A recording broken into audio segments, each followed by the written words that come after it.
ॐ स्थापकाय च धर्मस्य सर्वधर्मस्वरूपिणे अवतारवरिष्ठाय रामकृष्णाय ते नमः। जननीं शारदां देवी रामकृष्णं जगद्गुरुं पादपद्मे त्वयोश्रित्वा प्रणमामि मुहुर्मुहुः। ॐ नमः श्री यतिराजाय विवेकानन्दसूरये सच्चित्सुखस्वरूपाय शामिने तापहारिणे।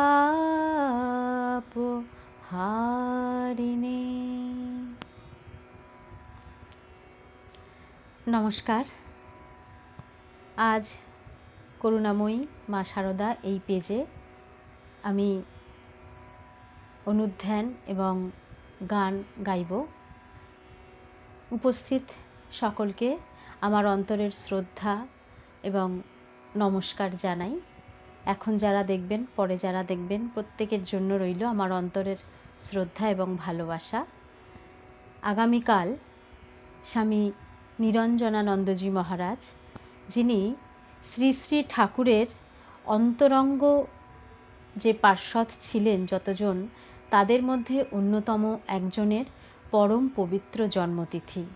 সেই উপলক্ষে আমি স্বামী গম্ভীরানন্দজি সংকলিত শ্রীরামকৃষ্ণ ভক্তমালিকা এই বই থেকে তারই কিছু স্মৃতি কথা অনুধ্যান করবার চেষ্টা করব এবং প্রথমে আমি সঙ্গীত পরিবেশন করব, তারপর আমি পাঠে চলে যাব।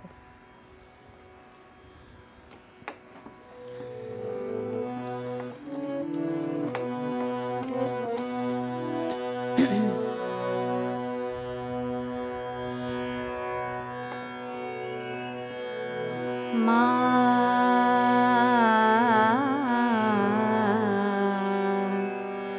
মা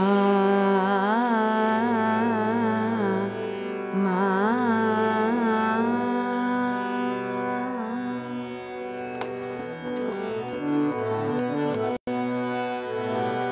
আমার মা ত্বং হি তারা, আমার মা ত্বং হি তারা। তুমি ত্রিগুণধারা পরাৎ পরা, তুমি ত্রিগুণধারা পরাৎ পরা।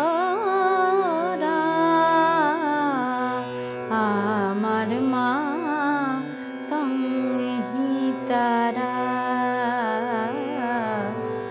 আমার মা ত্বং হি তারা। আমি জানি গো দিন দয়াময়ী,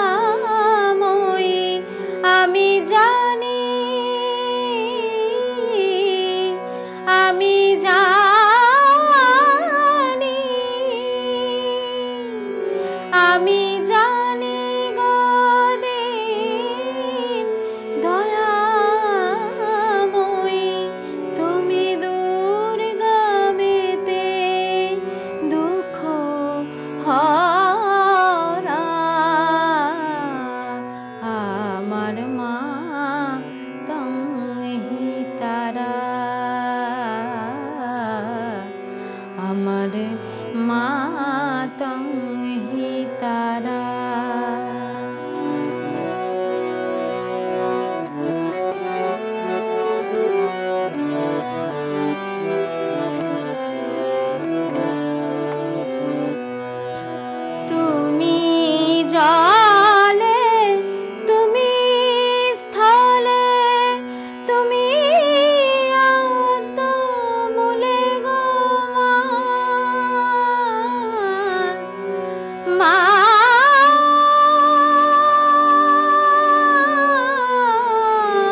তারা।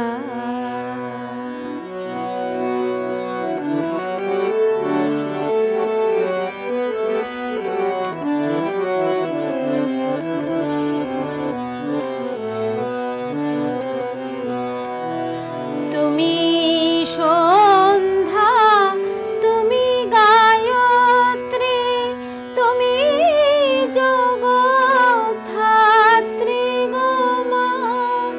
তুমি সন্ধ্যা, তুমি গায়ত্রী, তুমি জগদ্ধাত্রী গো মা।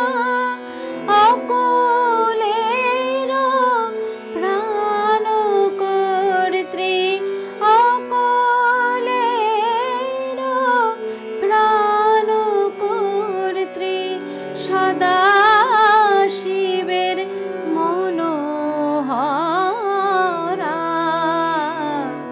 তুমি ত্রিগুণ ধরা, পরাৎ পরা। তুমি ত্রিগুণ ধারা, পরাৎ পরা। আমার মা তং হি তারা। তুমি ত্রিগুণ ধরা, পরাৎ পরা। আমার মা তং হি তারা।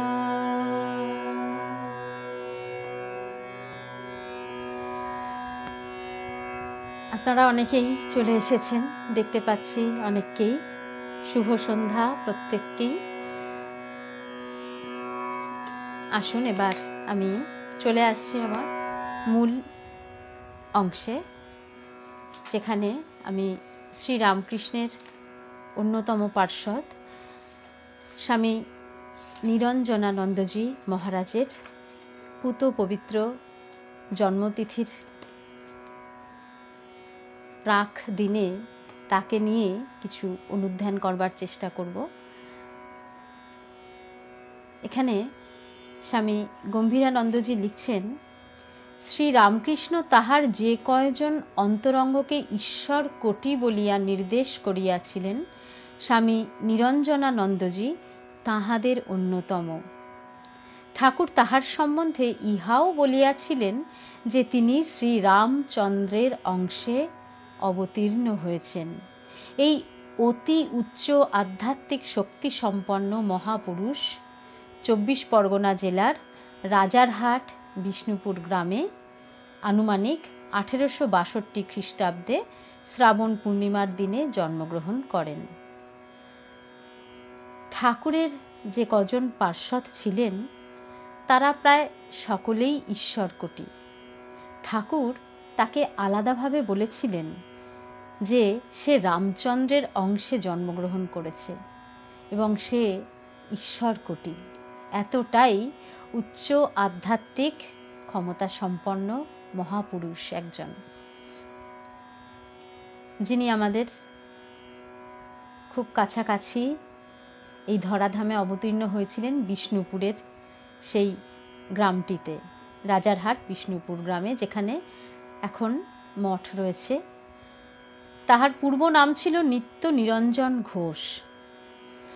বারাসাত নিবাসী পণ্ডিত কালীকৃষ্ণ মিত্র মহাশয় তাহার মাতুল ছিলেন, অর্থাৎ তার মামা ছিলেন কালীকৃষ্ণ মিত্র, এবং তিনি এই মামার বাড়িতেই মানুষ হয়েছেন। সেখানেই তিনি থেকে তার অধ্যয়ন করেছিলেন। বাল্যে তার স্বভাবটি দেখুন, তিনি যে শ্রী রামচন্দ্রের অংশে জন্মগ্রহণ করেছিলেন, ঠাকুর যে তাকে বলেছিলেন, কথাটি কীরকমভাবে সত্য। ছোটবেলা থেকেই তার মধ্যে অদ্ভুত লক্ষণ ছিল। বাল্যে তিনি তীর, ধনু ও অস্ত্রাদি লইয়া ক্রীড়া করিতে ভালোবাসিতেন। তাহার চেহারা ছিল অতীব সুন্দর এবং ব্যায়ামাদির ফলে তার শরীর সুদীর্ঘ, সবল ও সুঠাম ছিল।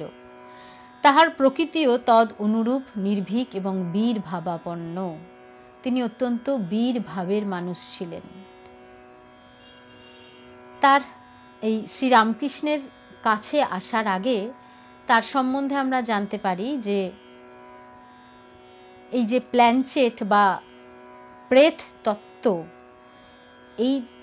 এই নিয়ে একটা টিম ছিল বা একটা দল ছিল, যেটা কিনা প্যারীচাঁদ মিত্র মশায়ের বাড়িতে একটি দল, যারা প্রেত তত্ত্বান্বেষী, তারা কি করতেন না, নিরঞ্জনকে, অর্থাৎ ওই নিরঞ্জন মহারাজকে তারা প্রেত অবতরণের মাধ্যম বা মিডিয়াম রূপে ব্যবহার করতেন।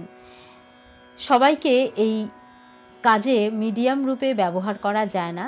যিনি মানসিক এবং শারীরিকভাবে খুবই শক্তিশালী, তাকেই এই মিডিয়াম রূপে ব্যবহার করা যায়। তো এই দলটি কি করতো না, তাকে মিডিয়াম করতেন। আর তাহার উপরে লিখেছেন, এখানে স্বামী গম্ভীরানন্দজি লিখছেন, কারণ তাহার উপর ভূতের আবেশ অতি সহজে হইত এবং এইরূপ প্রেতাবিষ্ট নিরঞ্জনের সাহায্যে ওই দলটি দুরারোগ্য রোগ নিরাময় করা সহ প্রভৃতি বহু অলৌকিক ব্যাপার সাধন করিত। সেই দলটির যে কাজ, একটা ভালো কাজ ছিল কি, তারা বিভিন্ন মানুষের রোগ নিরাময় করত এই প্রেতকে এইভাবে অন্বেষণের মাধ্যমে। এইভাবে তিনি কি করতেন না, ভুতুড়েদের দলে যাতায়াত করতে করতে একদিন একটা অদ্ভুত ঘটনা ঘটে, যেটি কিনা নিরঞ্জনের মনে একটি গভীর দাগ ফেলে, এবং সেটি হচ্ছে যে তার মনে একটা অদ্ভুত বৈরাগ্যের সঞ্চার করে। সে ঘটনাটি হলো এরকম, এখানে লিখছেন, জনৈক ধনশালী ব্যক্তি সুদীর্ঘ ৮ বৎসর অনিদ্রায় ভুগিয়া অবশেষে নিরঞ্জনের শরণাপন্ন হন। নিরঞ্জন পরে বলিয়াছেন, জানি না ওই ব্যক্তি আমার দ্বারা কোনো উপকৃত হইয়াছিল কিনা, কিন্তু এইরূপ ধন কুবের হইয়াও ওই ব্যক্তিকে দারুণ কষ্ট পাইতে দেখিয়া আমার মনে ধন সম্পত্তির অসারতা সম্বন্ধে গভীর রেখাপাত করিল। তো যিনি ধন কুবের, যার ধনের কোনো শেষ নেই, তারও মনের মধ্যে এই যে কষ্ট, কারণ সেই পার্থিব ধন সম্পদ তার মনকে আনন্দ দিতে পারেনি, সুখ দিতে পারেনি। তার এই অনিদ্রা আর এই অসুখ দেখে নিরঞ্জনের মনে বৈরাগ্যের সঞ্চার হলো, এবং তিনি বুঝলেন যে যতই আমরা জাগতিক ধন সম্পদ সম্মান অর্থ এত কিছু যতই সারা জীবন ধরে আমরা অ্যাকোয়ার করি না কেন, সংগ্রহ করি না কেন, সেটা শুধুমাত্র সংগ্রহের বস্তু হিসেবেই থেকে যাবে। সেগুলি আমাদের জীবনে পরিপূর্ণ সুখ আনন্দ দিতে পারে না। বৈরাগ্য সঞ্চারের সঙ্গে সঙ্গে আধ্যাত্মিক রাজ্যের দ্বারও তাহার নিকট শীঘ্রই উদ্ঘাটিত হল। তিনি লোকমুখে সেই সময় শ্রীরামকৃষ্ণের কথা শুনতে পেলেন। তার অদ্ভুত ভগবৎ প্রেম ও চিত্তাকর্ষক উপদেশের কথা শুনে তাকে দর্শন করবার জন্য তার মনে তীব্র আকাঙ্ক্ষা জাগল।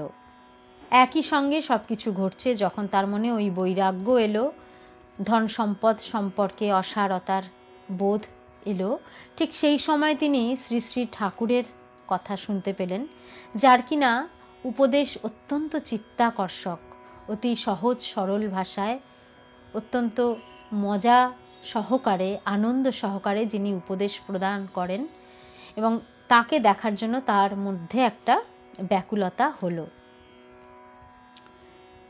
যখন নিরঞ্জনের সঙ্গে ঠাকুরের প্রথম সাক্ষাৎ হয়, তখন তার বয়স ছিল আনুমানিক ৮৮ বছর, ১৮ বছর, আনুমানিক ১৮ বছর।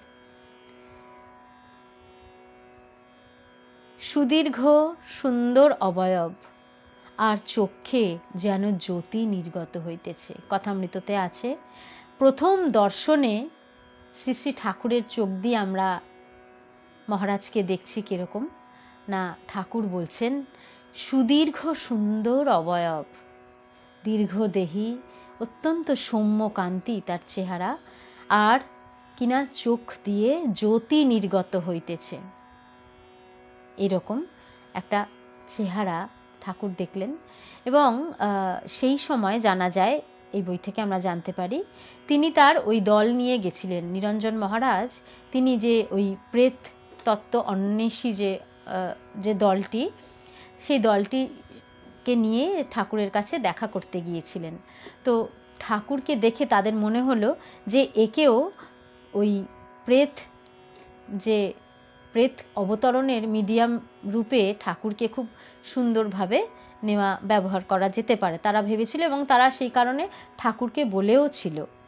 এবং ঠাকুর তো অত্যন্ত সহজ সরল মনের, ঠাকুর রাজিও হয়ে গেলেন এবং তিনি বসলেনও সেই আসনে। প্রেত অবতরণের মাধ্যম হয়ে ঠাকুর বসলেন, কিন্তু কিছুক্ষণ পরেই তিনি আসন ত্যাগ করে উঠে যান।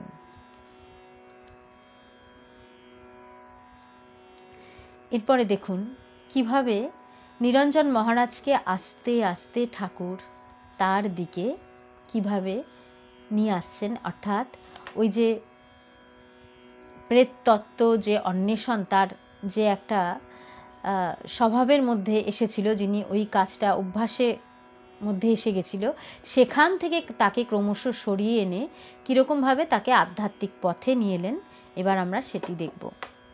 নিরঞ্জন যখন দক্ষিণেশ্বরে আসেন তখন শ্রীরামকৃষ্ণ ভক্ত পরিবেষ্টিত ছিলেন। সন্ধ্যের সময় সকলে উঠিয়া গেলে নিরঞ্জনের পার্শ্বে আসিয়া বসলেন। অর্থাৎ তখন ঘর ফাঁকা হয়ে গেল, অন্যান্য ভক্তরা সব চলে গেলেন যখন, তখন নিরঞ্জনের পাশে ঠাকুর এসে বসলেন এবং খুব অন্তরঙ্গভাবে তাকে বললেন, দেখ নিরঞ্জন, ভূত ভূত করলে তুই ভূত হয়ে যাবি, আর ভগবান ভগবান করলে তুই ভগবানই হবি। তা কোনটা হওয়া ভালো? নিরঞ্জন উত্তর দিলেন, তাহলে ভগবান হওয়াই ভালো। ফলত স্বামী গম্ভীরানন্দজি লিখছেন, ফলত এই রূপে ঠাকুর সেদিন নিরঞ্জনকে ভুতুড়েদের সঙ্গ ত্যাগ করিতে বলিলেন এবং নিরঞ্জনও তাহাতে সম্মত হইলেন। এবং এই প্রথম দর্শন সম্বন্ধে লাটু মহারাজ বলেছিলেন যে নিরঞ্জন ভাই দক্ষিণেশ্বরে যেদিন প্রথম গিয়েছিল সেদিন ঠাকুর তাকে বলেছিলেন, দেখ, তুই যদি সংসারীর 99টি উপকার করিস আর একটা অপকার করিস, তবে লোকে আর তোকে দেখতে পারবে না। সংসারের একটি অমোঘ নিয়ম। আর কি বললেন, কিন্তু ঈশ্বরের কাছে তুই যদি 99টি অপরাধ করিস আর একটা তার প্রীতির কাজ করিস, তাহলে তিনি তোর সব অপরাধ মার্জনা করবেন।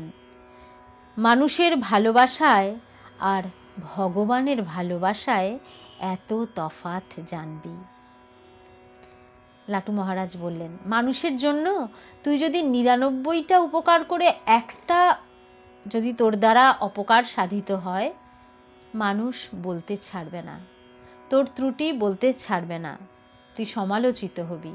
কিন্তু যদি ভগবানের জন্য 99টা ঠিক কাজ না করতে পারলে অন্তত একটাও যদি করি, ভগবান তার দিকে আমাদের কৃপা করবেন, তার দিকে নিয়ে যাওয়ার জন্য আমাদের কৃপা করবেন। মানুষের ভালোবাসায় আর ভগবানের ভালোবাসায় এতটাই তফাৎ জানবি।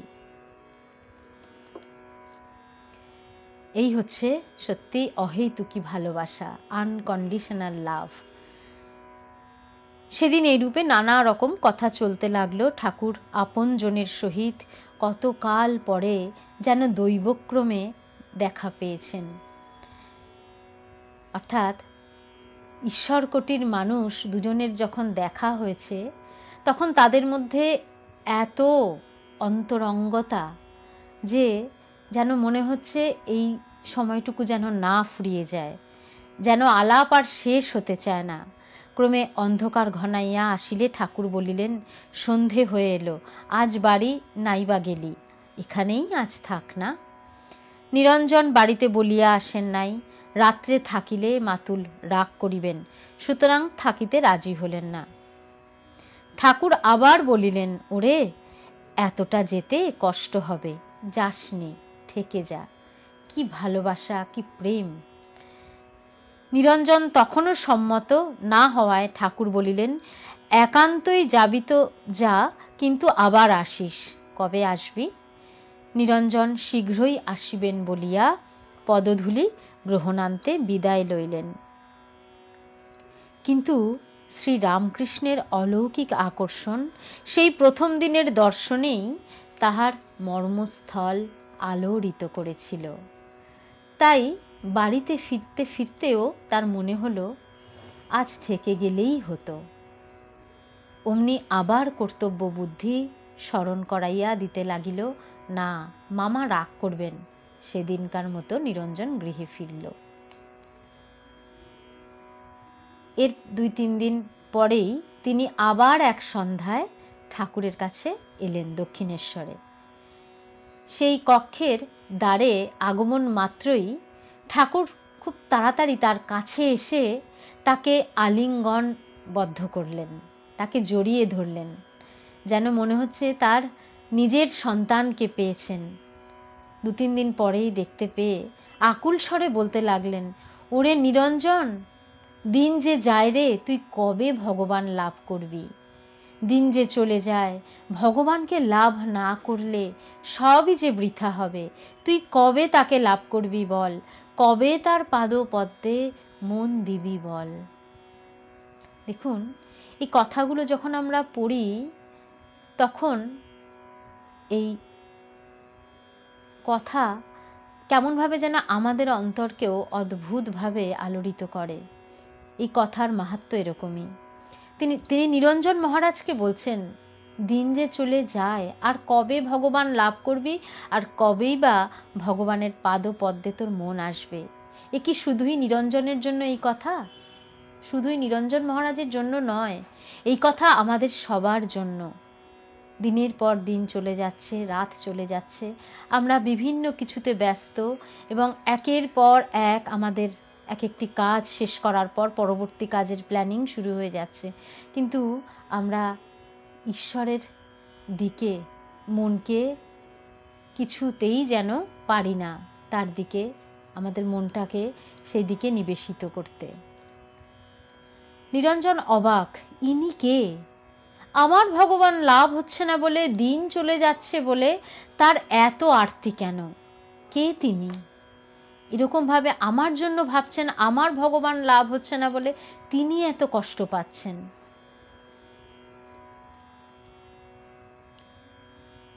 পরের জন্য এ কি অহেতুকী ভালোবাসা, এ রহস্য তিনি ভেদ করিতে পারিলেন না।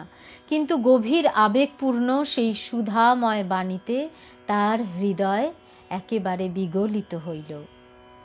তিনি সে রাত্রি দক্ষিণেশ্বরেই থাকিয়া গেলেন।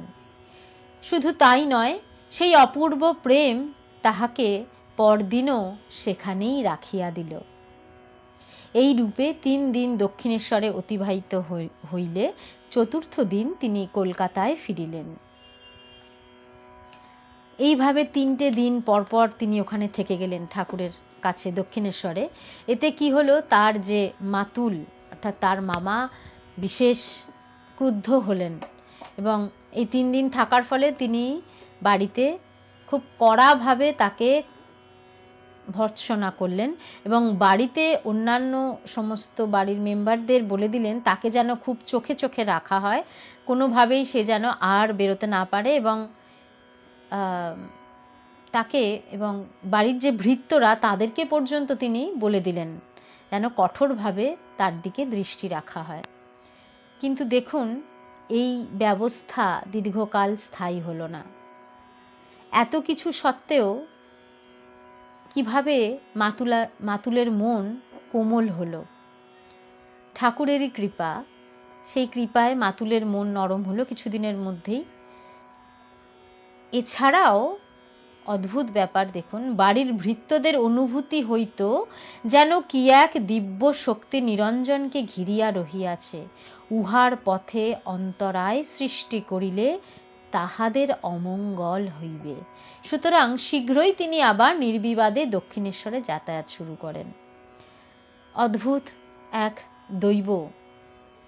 এই অবস্থাটা দেখুন, যারা ভৃত্যরা তাকে পাহারা দিচ্ছিল তাদের মনের মধ্যে অদ্ভুতভাবে এরকম একটা ভাব এলো যে স্বামী নিরঞ্জনানন্দজিকে যেন কি একটা দিব্য শক্তি ঘিরে রেখেছে, এবং এই শক্তির থেকে তাকে যদি বিচ্ছিন্ন করা হয় তাহলে তার অমঙ্গল হবে, তাদের অমঙ্গল হবে, এরকম একটা ভাবনা তাদের মধ্যে কাজ করতে শুরু করলো দৈবক্রমে, এবং ফলে তারাও সেইভাবে তাদের কাজ আর করলো না, অন্তরায় আর হলেন না, এবং মাতুলের মনও নরম হয়ে গেল।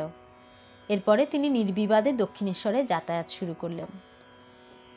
অদ্ভুতভাবে আমরা এটাই বুঝতে পারি, যদি আমরা তার দিকে যাওয়ার চেষ্টা করি, তার পথকে অনুসরণ করবার চেষ্টা করি, জাগতিক অনেক রকমের বাধা থাকা সত্ত্বেও হয়তো তিনি সেই বাধা অপসৃত করবেন। এরপর দেখুন, মাস্টার অর্থাৎ শ্রীম বা মাস্টার মশাইয়ের সঙ্গে তার যে সাক্ষাৎ হয়েছিল সেই সম্বন্ধে আমি একটু আবার পাঠ করব। এখানে বলছে 1884 খ্রিস্টাব্দের 15ই জুন কাকুরগাছিতে শ্রীযুক্ত সুরেন্দ্রের বাগানে এক মহোৎসবে ঠাকুর গিয়েছিলেন, আর সেখানে কীর্তনান্তে তিনি ভক্ত সঙ্গে উপবিষ্ট আছেন, এমন সময় নিরঞ্জন এসে তাকে ভূমিষ্ঠ হয়ে প্রণাম করলেন। নিরঞ্জনকে দেখা মাত্রই ঠাকুরের আনন্দ যেন দ্বিগুণ বর্ধিত হয়ে যেত। আনন্দ বিস্ফারিত লোচনে সস্মিত মুখে বলিয়া উঠিলেন, তুই এসেছিস? আর সেখানে মাস্টারমশাইও ছিলেন। মাস্টারমশাইকে বললেন, দেখো এই ছোকরাটি বড় সরল। সরলতা পূর্বজন্মে অনেক তপস্যা না করলে হয় না। কপটতা, পাটোয়ারি এসব থাকতে ঈশ্বরকে পাওয়া যায় না।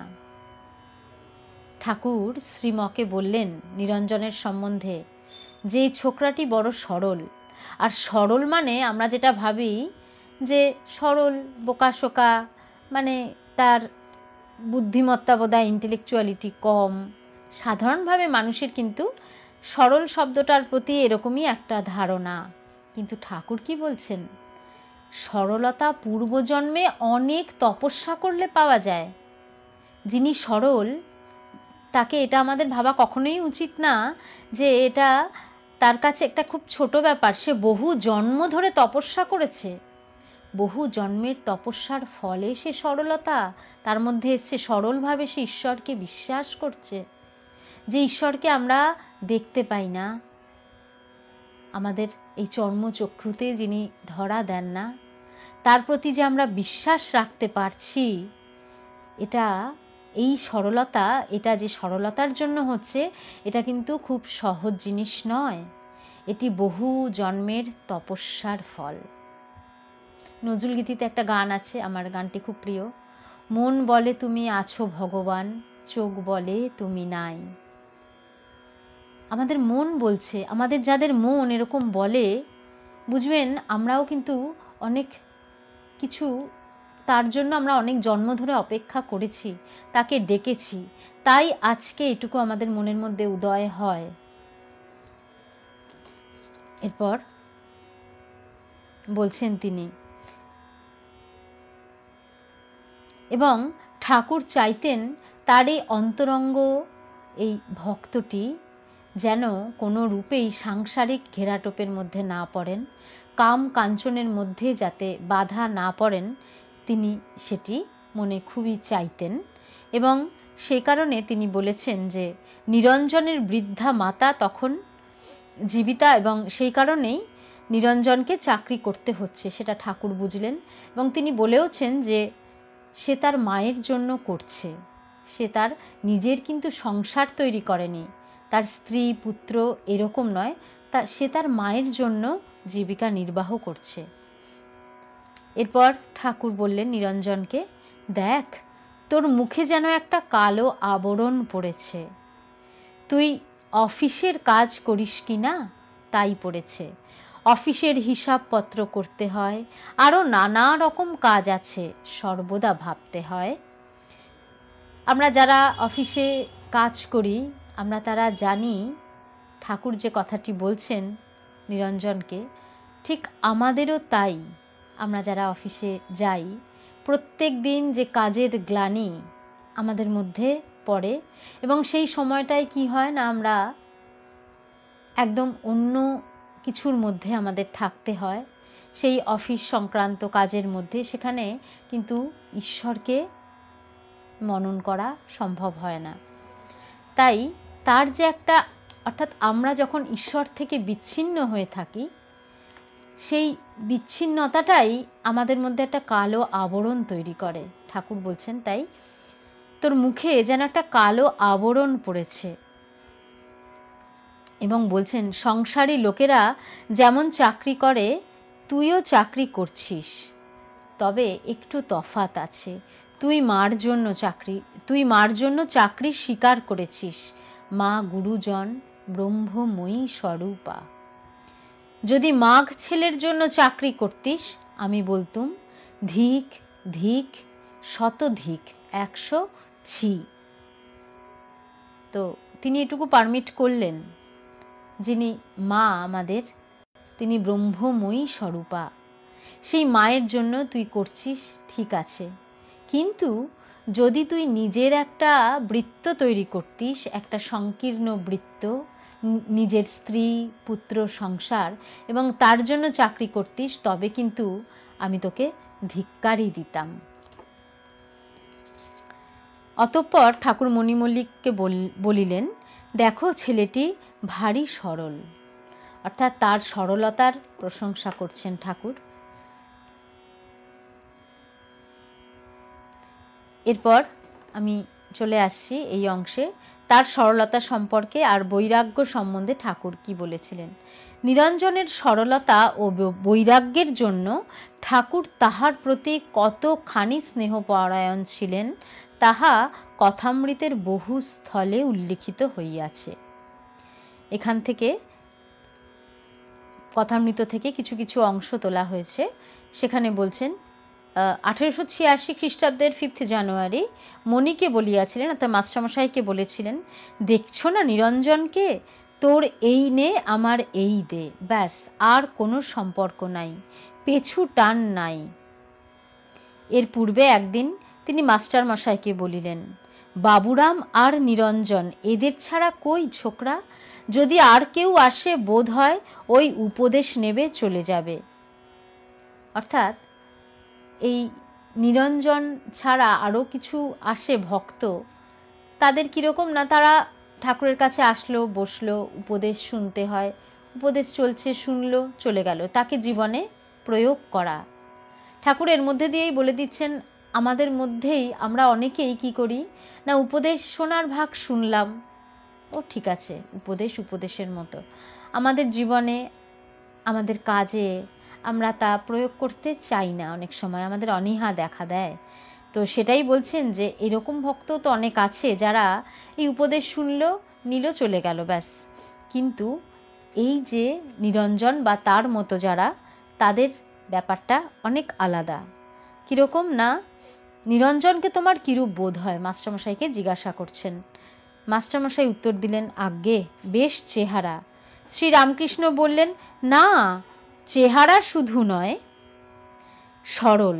সরল হলে ঈশ্বরকে সহজে পাওয়া যায়, সরল হলে উপদেশে শীঘ্র কাজ হয়। এই গেল। এরপর আসছি, সময় খুব বেশি নেই, তো এইটুকু সময়ের মধ্যে এত তার কথা যে কোনটা ছেড়ে কোনটা বলবো সেটাই। এর মধ্যে আরও কিছু বলি, ছোট ছোট ঘটনা। একবার নৌকোতে ঠাকুরের প্রতি তার যে অনন্য ভক্তি, গুরুর প্রতি অনন্য ভক্তি, তার একটা ছোট্ট গল্প। সেটা হচ্ছে, একবার নৌকো করে তিনি আসছিলেন, নৌকোয় যারা আরোহী ছিলেন তারা ঠাকুরের সম্বন্ধে ঠিক কথা বলছিলেন না, ভুল কিছু বলছিলেন। তো তিনি তখন সেই নৌকোয় বসে তাদেরকে সতর্ক করলেন যে তোমরা এরকম বলো না। কিন্তু তারপরেও যখন তারা কথা চালিয়ে যাচ্ছিল, তখন তিনি একেবারে মারমুখী সেই জনতার মতো কি করলেন, নৌকাটাকে ঝাঁকিয়ে প্রায় ডুবিয়ে দিয়েছিলেন। তো তার গায়ে, তিনি তো খুব সুদেহী ছিলেন, সুঠাম চেহারা, খুব শক্তিশালী ছিলেন। তো তিনি এরকম নৌকোকে এরকম করে দিয়েছিলেন, কেননা তার ঠাকুরের সম্বন্ধে, তার গুরুর সম্বন্ধে কথা তিনি, অপবাদ তিনি সহ্য করতে পারেননি। তারপর যখন তারা কথা উইথড্র করে তখন আবার ঠিক করে দেন। তার ওই ক্রোধদৃপ্ত মূর্তির সম্মুখে সকলে ভয়ে জড়সড় হইয়া গেল এবং অশেষ অনুনয় বিনয় ক্ষমা প্রার্থনা করিয়া নিন্দাকারীরা তাহাকে ওই কর্ম হইতে নিরস্ত করিল। এরকম হয়েছিল। এরপর ঠাকুর তাকে বিভিন্নভাবে তৈরি করলেন, তার যোগ্য উত্তরসূরি হিসেবে তৈরি করলেন। তাকে একবার নিরঞ্জন ভাইকে এখানে লিখছেন যে তাকে খুব শাসনও করতেন। অতিরিক্ত ঘি খাওয়া বা খাবার দাওয়ার ব্যাপারে ঠাকুর তাকে প্রচণ্ড কিন্তু শাসনেও রাখতেন, যেমনি ভালোবাসতেন শাসনও করতেন। এরপরে আমরা এক জায়গায় দেখছি লাটু মহারাজ লিখছেন, নিরঞ্জন ভাইকে ঠাকুর একদিন ভাবাবেশে ছুঁয়ে দিলেন, তাতেই 3 দিন 3 রাত্রি তার চোখের পাতা পড়েনি, কেবল জ্যোতি দেখছে আর জপ করছে। 3 দিন জিভ থেকে তার জপ ছুটে যায়নি। ভারী ভূত নামাতো কিনা, তাই তিনি মস্করা করে বলেছিলেন, এবার আর যে সে ভূত নামেনি, একেবারে ভগবান ভূত তোর ঘাড়ে চেপেছে। তোর সাধ্য কি যে তুই তাকে ঘাট থেকে নামাস? অর্থাৎ ঠাকুর বললেন, এবার আর যে সে ভূত নামেনি। এই কথা যেন আমাদের সবার জীবনে যেন সত্য হয়। শ্রী রামকৃষ্ণ রূপ এই ভূত যেন আমাদের সকলের ঘাড়ে চাপে। এবং তিনি বলছেন, একেবারে ভগবান ভূত ঘাড়ে চেপেছে, তোর সাধ্য কি যে তুই তাকে ঘাট থেকে নামাস? তো তিনি যখন কারো ঘাড়ে চেপে বসবেন, তাকে নামাতে চাইলেও তিনি নামবেন না। কি অপূর্ব আশ্বাসের কথা! শ্রী লাটু মহারাজের স্মৃতি কথা থেকে এই অংশটি পাওয়া গিয়েছে।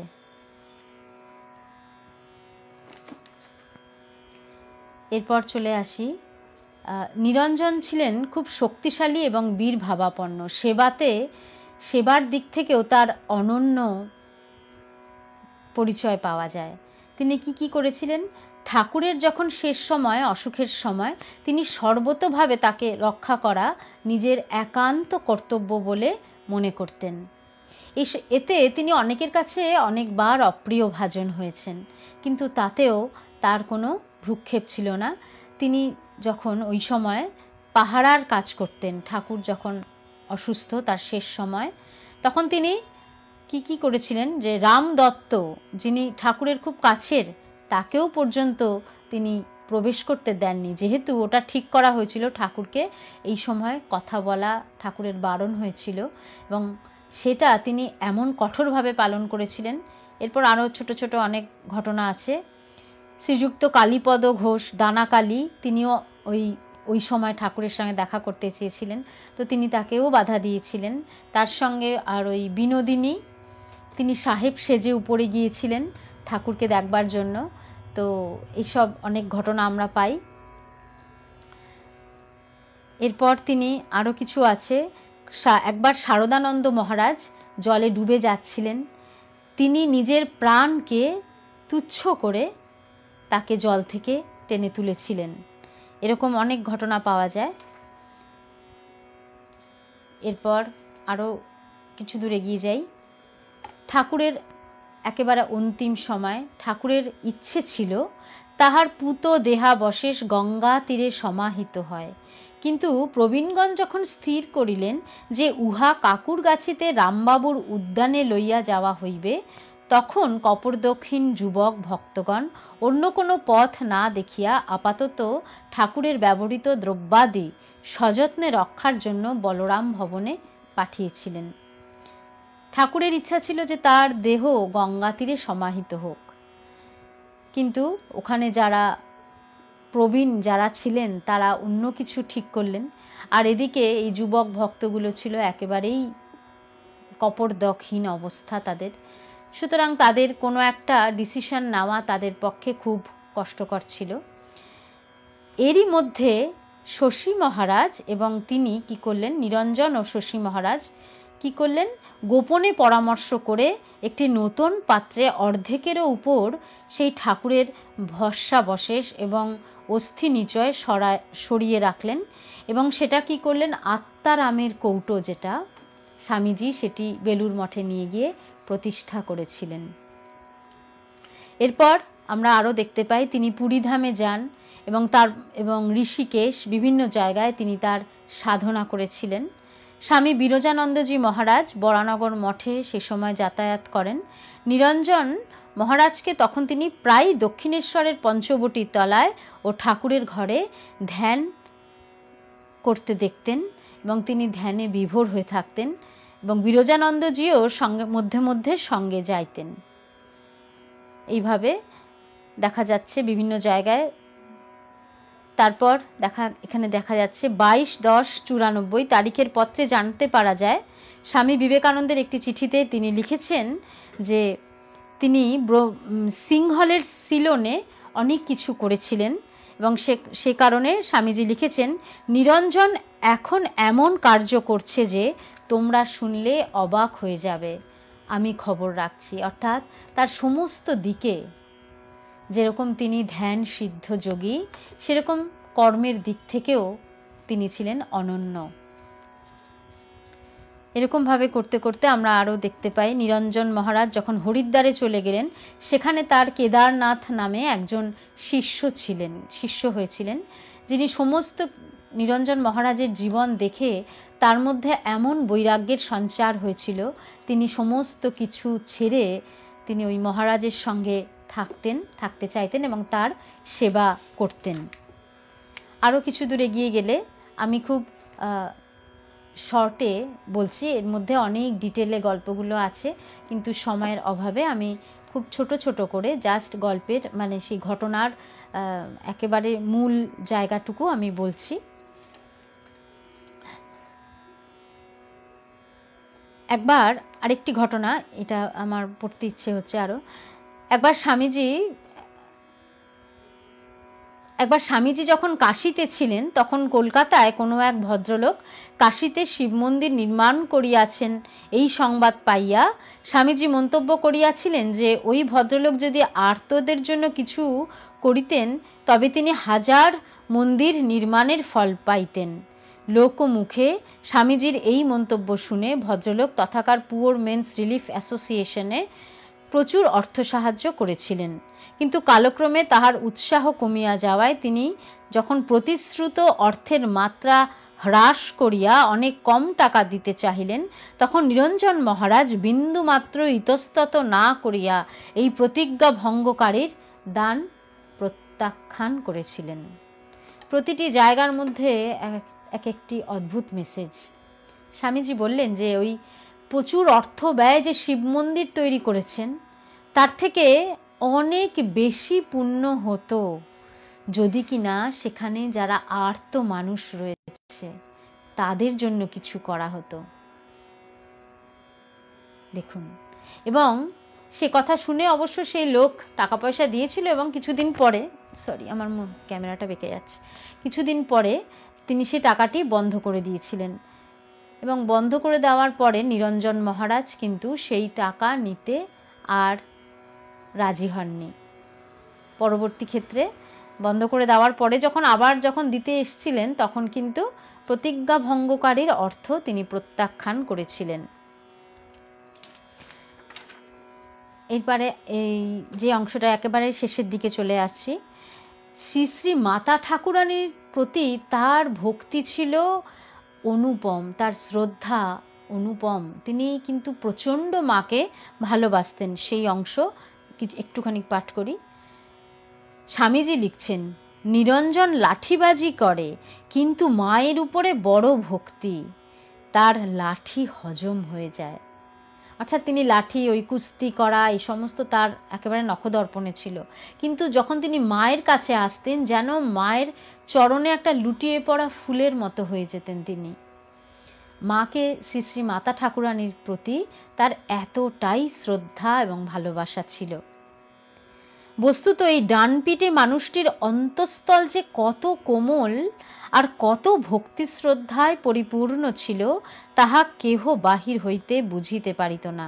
শ্রী শ্রী ঠাকুর তাহার অনন্ত ভাব লোক সমক্ষে প্রকটিত করিবার জন্য যেসব সাঙ্গপাঙ্গকে লইয়া আসিয়াছিলেন তাহাদের প্রত্যেকেরই চরিত্র লোকাতীত এবং বিস্ময়কর।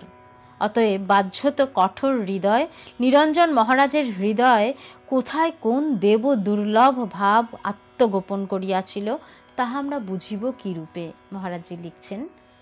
এবং একেবারে শেষের দিকে স্বামীজির দেহত্যাগের পর নিরঞ্জন মহারাজ অধিক দিন আর ধরাধামে ছিলেন না।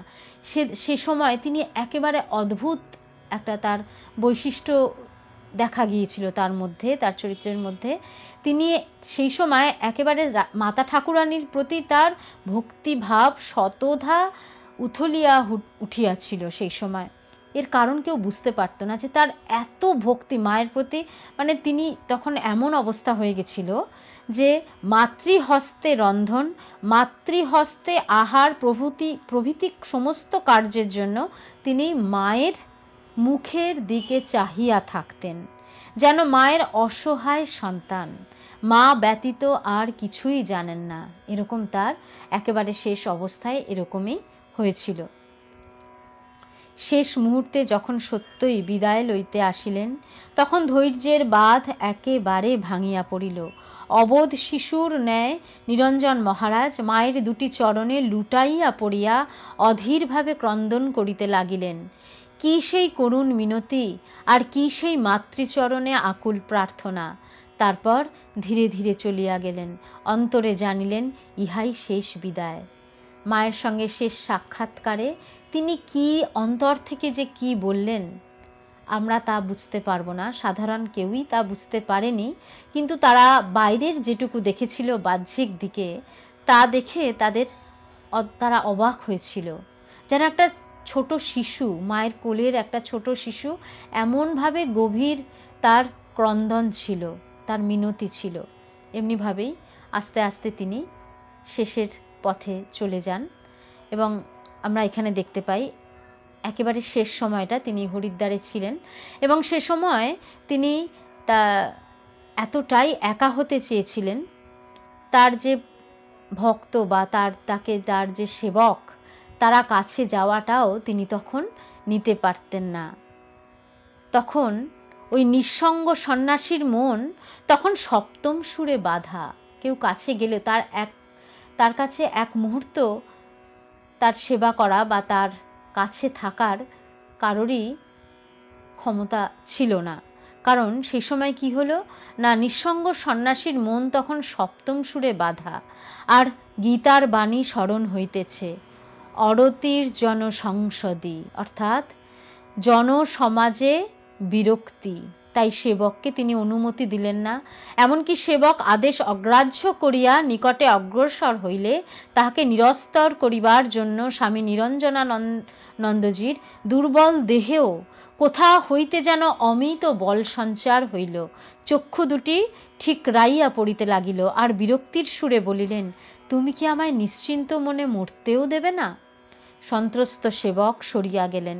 তিনি আবার যখন ফিরিলেন তখন অঞ্জনবিহীন, বন্ধন শূন্য, নিত্য নিরঞ্জন জাগতিক সমস্ত সম্বন্ধ হইতে নির্মুক্ত হইয়া চির সমাধিতে নিমগ্ন।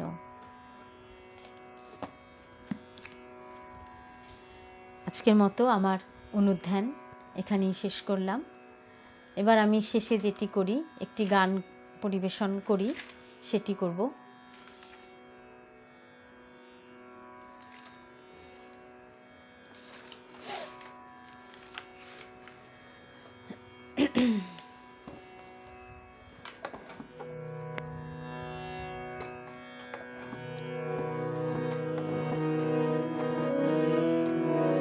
এবার আমি যে সঙ্গীতটি পরিবেশন করব সেটা সুরদাসজির ভজন, যেটি স্বামীজি খুব গাইতেন। আমি চেষ্টা করছি গাইবার।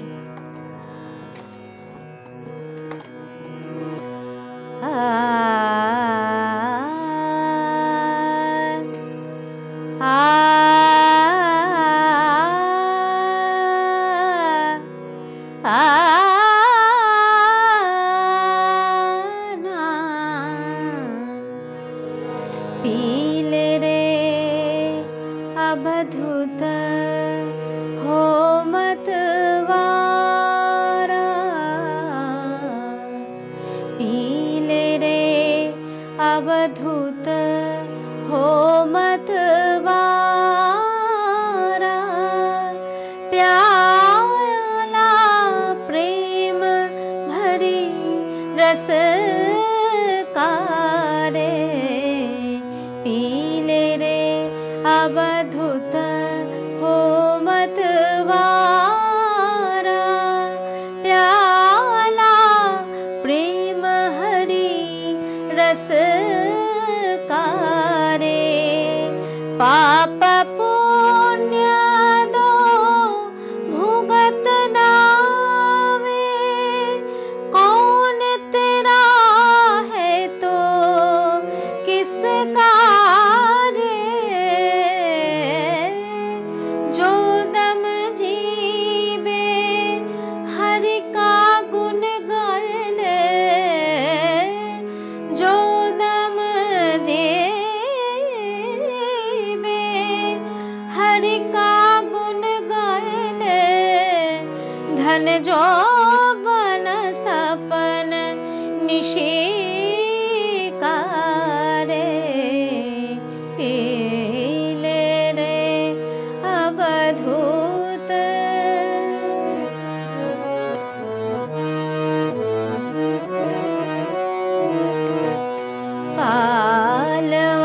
बालवस्था खेल गमायो, तरुण भायो नारे वश करे,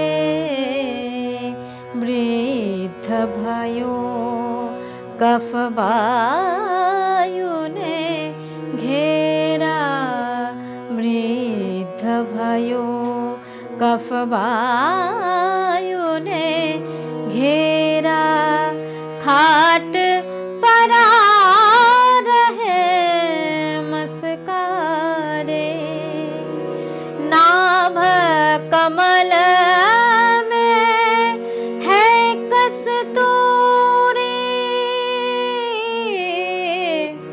आ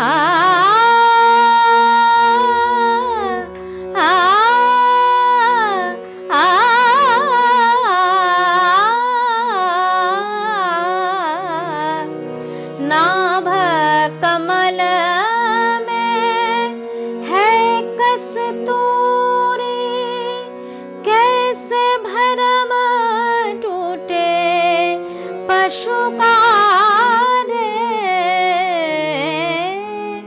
बिन सद्गुरु नर ऐसा ही ढूंढे, जैसे मृग फिर बन का रे, पीले रे अवधूत हो मतवारा, प्याला प्रेम हरि रस का रे, पाप पुण्य दो भुगत नावे, कौन तेरा है तो किसका रे,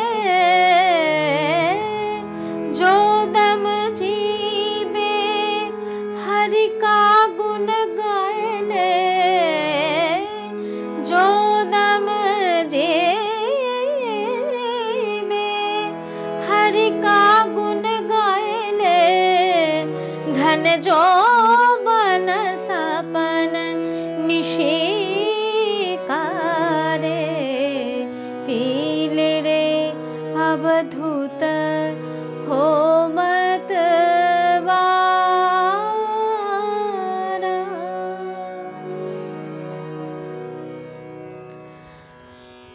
আজকের মতো আমার অনুধ্যান এখানেই শেষ হলো। যারা এই মুহূর্তে যাদের আমি দেখতে পাচ্ছি, গীতা রায় দিদি, গৌরী পোদ্দার দিদি, জয়িতা হালদার দিদি, আমি সেই মেয়ে, অপর্ণা চক্রবর্তী, চৈতালি মুন্সি, রমেন্দ্রনাথ মজুমদার, এরকম অনেককেই দেখতে পেয়েছি আগেও। সকলের জন্য আমার আন্তরিক ধন্যবাদ এবং কৃতজ্ঞতা। সবাই খুব ভালো থাকুন। এই অস্থির সময়, যে সময়টার মধ্যে দিয়ে আমরা চলেছি, জানি আমরা প্রত্যেকেই মানসিকভাবে সাম্প্রতিক কিছু ঘটনায় আমরা অত্যন্ত কষ্ট পেয়েছি। ঈশ্বরের কাছে ঐকান্তিক প্রার্থনা করি সকলের মনে শুভ বুদ্ধির উদয় হোক, অন্যায় যেন এই শুভ বুদ্ধির কাছে পরাজিত হয়, অন্যায়ের যেন প্রতিকার হয়, এই প্রার্থনা রাখি ভগবানের শ্রীচরণে। ওম শান্তি শান্তি শান্তি। হরি ওম তৎসৎ। শ্রীরামকৃষ্ণার্পণমস্তু।